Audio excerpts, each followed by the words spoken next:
嗨，大家好，我是坦平叔，今天是2025年7月1号，这一期咱们继续聊聊恒大清盘，聊聊中国的房地产。恒大终于又出消息了，当然这次恒大上了热搜是以比较特殊的方式，恒大财富官方账号发文喊许家印还钱，这个各大媒体的报也上了热搜。6月30日晚，恒大财富的官方微博发文称许家印还钱。品牌部还有人上班不？该微博账号的认证为恒大金融财富管理深圳有限公司，但该企业的资质未经年审。该微博账号上一次发布还是2018年，也就是7年之前。天眼查 APP 显示，恒大财富深圳成立于2015年11月，其注册资本和实缴资本均为10亿元，系恒大金融控股集团有限公司旗下全资子公司，也就是传说中的恒大财富，专门为恒大集团融资这个理财服务的。恒大财富的官网官微居然发许家印还钱，品牌部还有没有人上班？时隔7年的发生，撕开了恒大债务危机的又一道血淋淋的伤口，令人震惊之余，更显荒诞与悲凉。恒大财富曾经依托恒大集团的光环，吸引众多投资者入局，如今深陷兑付困境，投资者血本无归。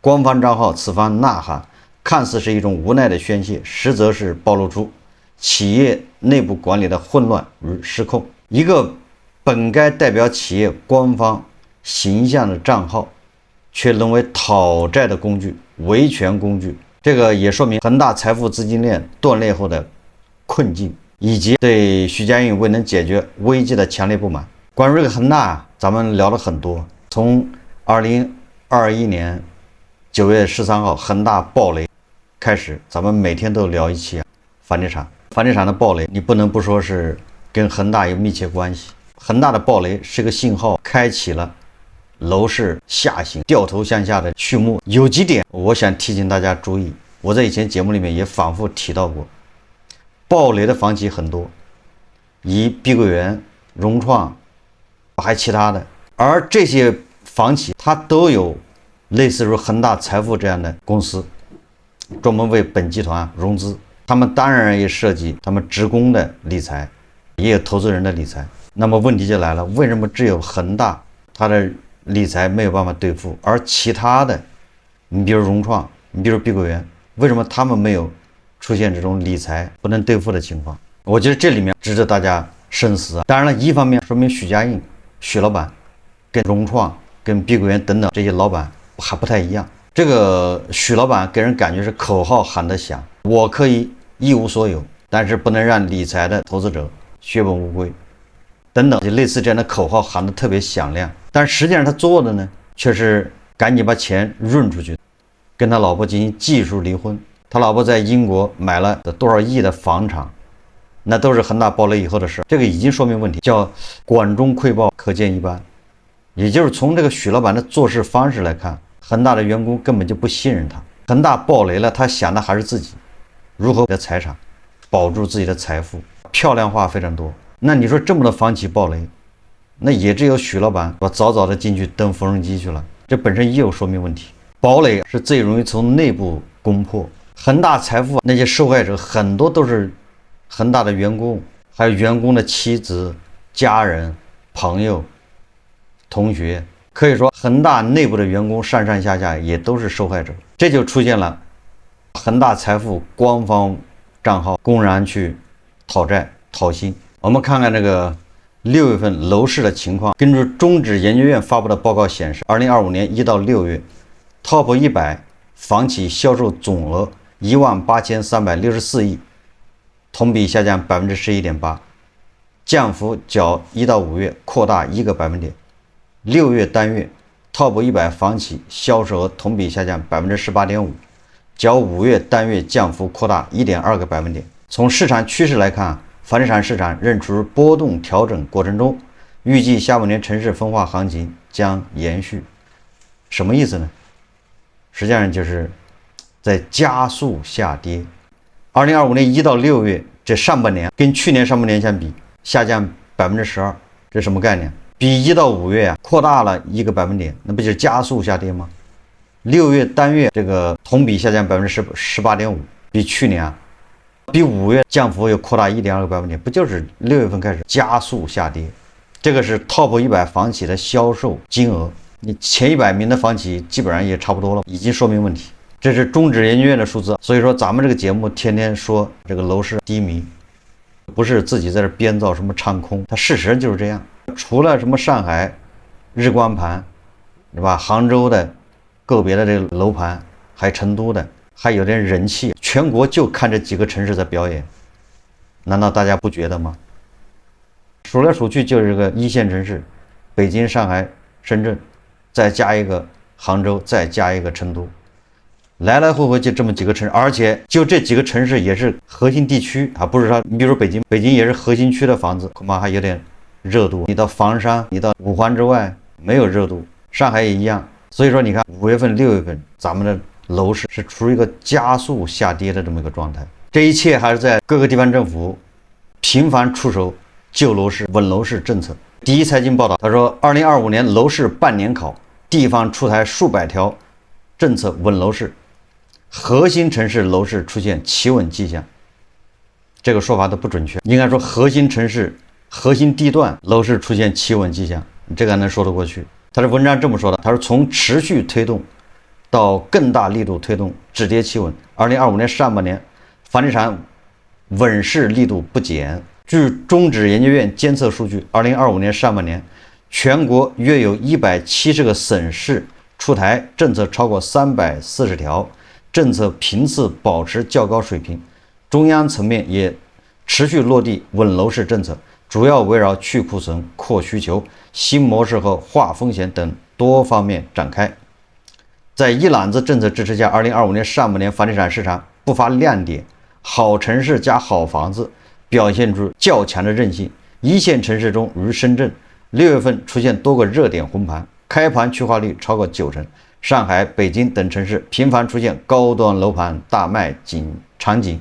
你看看，恰恰就这些龙头的、这些核心地段的、这些高端的项目好卖，但是这个掩盖不了其他的项目极其萧条冷落，叫门前冷落车马稀。值得注意的是，自2季度以来，新房市场复苏的势头有所放缓，二手房市场也持续以价换量。中指研究院表示，预计全年新建商品房销售面积9亿平方米左右。不同城市、不同项目分化趋势仍将延续。这些媒体曲笔不敢直接说人话，曲里拐弯的这么写，让很多人误以为这楼市还挺稳的，实际上根本不是那么回事，对吧？这裤子都已经掉了，明明在裸泳，他还要修饰一下。上半年出台了340条救市措施，对吧？170个地市，但是迎来的却是6月份的加速下跌，怎么办？当然也有好消息，你看这个北京商报报道，他说7月1日说北京二手房半年晚签近9万套，北京二手房进入存量优化调整期。7月1号，记者根据北京市住建委数据统计发现，2025年1到6月，北京市二手住宅累计晚签88575套，逼近9万套，创3年以来同期新高。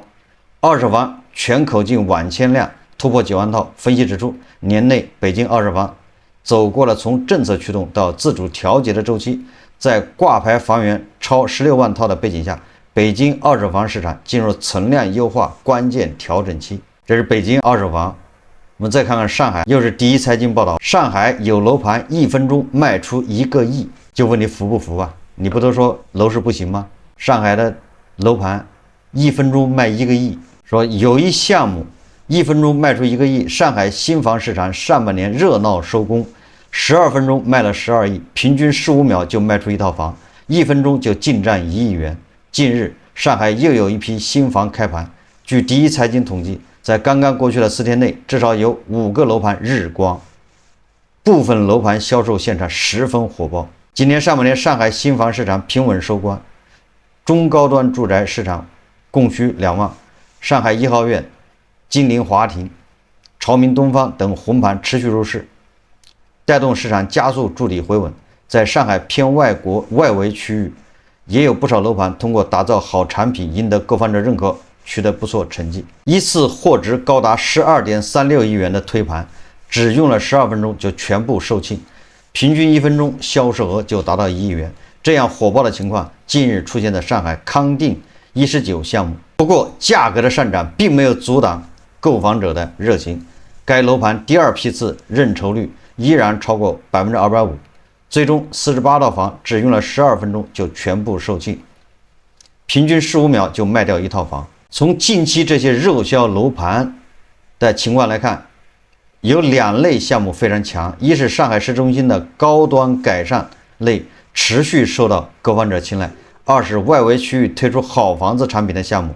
什么叫好房子呢？上海外环好房子楼盘热销，普陀区姚府板块位于中外环之间，并不是一个传统豪宅板块。不过说什么润云金茂府的产品比较卷，其容积率仅 1.29， 楼栋之间距离达到16到18米，下跌和上跌都有不少赠送面积，实际得房率超过100%，这叫好房子。大家一定要记住了，刚才中指研究院说了，排名前100的房企6月份销量是不是加速下跌？那这个就是这个蛋糕是急剧的萎缩。但是同时，上海有1分钟卖1个亿，12亿12分钟就卖完。也就是你看北京部分区域，上海、杭州、成都这些地方，还有深圳，他们在热卖，那就说明其他的地方那就更惨了。假设其他地方没有跌，它虽然不涨，但是也没有下跌，那你上海豪宅卖得这么好，深圳、广州、杭州、北京的，那你这个楼市是稳住了，而且还往上走，销量不是下降，不是加速下跌，应该是上涨。我们承认北京、上海、杭州豪宅卖的非常多，但是全国楼市还加速下跌，那就说明什么？说明其他的地方是已经失血到没有血可以输送了，也就是其他的地方基本上就是冻结住了，属于冰封状态，没有成交。全国就看你这几个地方耍。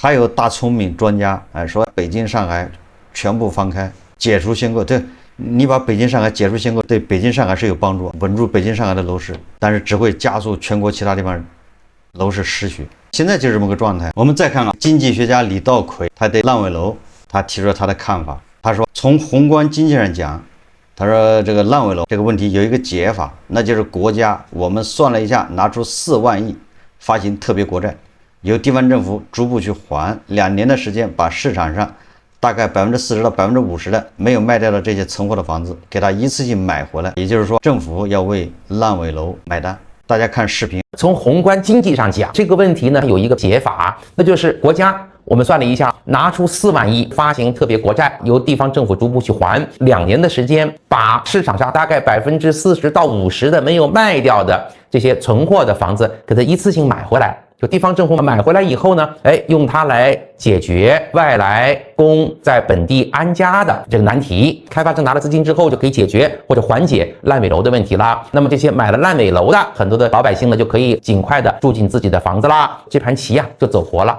这新的4万亿，我们认为可以起到四两拨千斤的作用。买到烂尾楼，除了等待保交楼，还有没有其他的办法？最近呢，连云港和珠海的2家法院给了一个解法，退房退款，业主不用还房贷。这2个案例啊，都是开发商资金断裂了，项目停工，交房严重逾期，成了烂尾楼，买房人因此把项目公司告上了法庭。那法庭怎么判的呢？谁违约谁担责。因为开发商违约不能交房，导致房屋买卖合同解除。那在买房人既没有拿到房，实际上也没有占用贷款的前提下，还要人家继续还房贷，明显是不合理的、不公平的。这样子的条约无效，对买房的人没有约束力。所以法院一锤子定音，首先与开发商的购房合同与银行的房贷合同都解除。其次啊，买房人的购房款已经偿还的借款本息应该都退还。最后啊，还没有清偿的房贷本息应该由开发商来负责。银行通过合法途径主动为买房人办理停贷，首先，在法律上保障了买房人的权益。我们都知道，对于不少家庭来说呢，房产几乎是最重要的资产。如果不幸买到了烂尾楼，就是家庭财富灾难性的损失。过去这2年呢，全国有大量的烂尾楼，对应了很大一部分的购房群体。当然，政府也一直在积极采取措施，稳楼市、保交楼，全国各地也在积极的推进现房销售，希望从根本上解决期房销售可能烂尾的问题。但是对于已经存在的烂尾楼项目，我呼吁我们是否可以向连云港和珠海学习，给予不幸买到烂尾楼的这些老百姓更多的选择。对于政府已经推动的保交楼的项目，如果进展顺利，那可以继续等待交楼。对于已经明确是烂尾楼的项目，而且迟迟无法复工建设的情况下，我们的政府和法院应该支持购房人的合理诉求，通过法律审理判决的方式，在合法合规的前提下，先把购房人解放出来，将开发商、贷款银行、购房人三者的纠纷简化为开发商和银行之间的诉讼的纠纷。毕竟一个房产项目，地方政府拿到了卖地的收入，银行也拿到了借贷的收益，同时地方政府本身对于房企就有监管的责任，银行对于建房的专项资金也有监管的责任，不能项目烂尾了，资金被挪用了，就跟我无关了，让背负了房贷的却得不到房子的这些购房人独吞苦果。这个问题不解决的话，烂尾楼的石头一直会压在无数家庭的身上，大家对未来很难有乐观积极的预期，很多想买房的新人可能也不敢去买房子了。所以怎么解决这个死结，它是关乎楼市企稳回暖的大事。在这个问题上，我们的政府一定要更加重视，要想办法找到更好的解决方法。那么从宏观经济上讲，不是从法院法理上讲，这个问题实际上有一个解法，那就是国家我们算了一下，拿出4万亿发行特别国债，由地方政府逐步去还，2年的时间，把市场上大概40%到50%的没有卖掉的这些存货的房子，给它一次性买回来。开发商拿了资金之后，就可以解决或者缓解烂尾楼的问题啦。那么这些买了烂尾楼的，我们的很多的老百姓就可以尽快的住进自己的房子啦。那么整个银行也获得了他的房屋贷款，这盘棋就走活了。另一方面，地方政府买回来以后用它来解决外来工在本地安家的这个难题，可以把外来工进一步的本地化、市民化，那这样子也推动我们的经济的上升。这新的4万亿，我们认为可以起到4两拨千斤的作用。这个方案我们已经公布了，这是我们清华大学中国经济思想与实践研究院的一个政策建议，请大家多关注。朋友们有什么问题，有什么评论特别欢迎大家在评论区中提出。李稻葵他这个建议又是相对来说比较理想主义，他总认为有一个办法可以绕过韭菜，就能把这个楼市给稳住，这显然是不切实际啊。这个所谓的楼市稳住，那它只有一种状态，就是房子到了韭菜手上，贷款到了韭菜的头上，韭菜背上，老老实实还按揭贷款，那这个房地产它就稳住了。其他的状态，比如把房子在开发商手上，那就是暴雷。你把房子搞到政府手上，一样的也是暴雷。也就是说，房子就像是负债，这负债负在谁身上？你政府负债，那也是负债，怎么还？房子在开发商手上，那开发商负债。所以你看，实际上说搞来搞去，房子一定要在韭菜头上，债让韭菜背上，韭菜就是老老实实996上班打工还按揭贷款。你看现在专家出的主意，无非就是从房地产企业身上把它挪到政府身上背着。那政府你能背多长时间？这是抱着和背着一样沉，从左口袋倒到右口袋。这个你就像你挑了200斤担子，你从左肩膀挪到右肩膀，难道你轻松一点是吗？所以你搞来搞去还得给韭菜优惠，要么你就提高韭菜收入，想办法让韭菜能享受得了这么高的房价，要么你房价要下跌，或者是给韭菜补贴，让他去把房子买走。就这么一条路，其他的都不是这个正途，其他的都只能延缓掩盖。关于法院判决烂尾楼解除业主跟开发商的合同，解除业主跟银行的按揭贷款合同，我在以前节目说过了，这叫止损，只是让这个业主不再进一步损失，不代表业主没损失。就是你只要买到烂尾楼，你的损失就已经产生了。比如说你首付付出，谁给你退首付？按道理开发商应该给你退首付。那么问题来了，恒大这个样子能给你退首付吗？你不就是赢了官司输了钱吗？虽然你跟恒大合同可以解除，你跟银行的合同也解除，以后不用还了，但你已经还的那些呢？你以为银行会吐出来吗？银行顶多说以后都不让你还了。开发商反正他已经叫什么死猪不怕开水烫。你看，所以说对买了烂尾楼的韭菜来说，他的损失已经造成了。那法院这个判决解除合同，只是说让他止损，以后你再不用再往里垫钱了，亏损不会继续扩大，起这么个作用。专家出主意，不管是政府发债还是怎么着的，政府把房子收过来，它的底层逻辑还是大头来买单，就这么简单。就嫌大头的这个钱是无止境的，实际上就是继续加大大头的资产，让这个钱让资产还是向大头继续集中，就这么个逻辑。那大家想一想，你只要是把这个资产钱继续往大头集中，它只会坏事，不可能好的。实际上这个时候烂尾楼像这些很多资产就应该破产清算。什么叫破产清算？出清。你看它值多少钱，谁愿意买？这叫市场化。你觉得它就值1000万，你来拿1000万你来买，总有人会出钱。1000万没人买，那就是300万，300万没人买100万，总会有人从中找到价值，他愿意出这么多钱把它买走，而不是说由政府来兜底把它拿走。一栋烂尾楼恐怕它这个资产是负的，也就是它净资产是负的，那资产是1个亿，它负债2个亿，那它还背着1个亿的债，1个亿的窟窿，那这个时候就得破产重整。你这2个亿负债给你打到，你只用给5000万就完了。这边的资产谁愿意掏钱买？这个是个办法，抓紧时间，越早越好。越拖到后面资产不值钱，越不值钱越破产重整越难，没人愿意出钱买。总之，房地产现在已经到了要买单的时候了。就是我们老是说总有买单的，你不买单我不买单，谁买单？马上就要揭晓了，因为大家都扛不住了。毕竟恒大暴雷到现在马上4年了，家底再厚的也扛不住，所以现在到了水落石出，所以才会出现你看福州招行才会出现抢钱，保交楼资金被法院强行划扣，这就充分说明这个矛盾到了一个激化的程度，大家已经见不得钱了。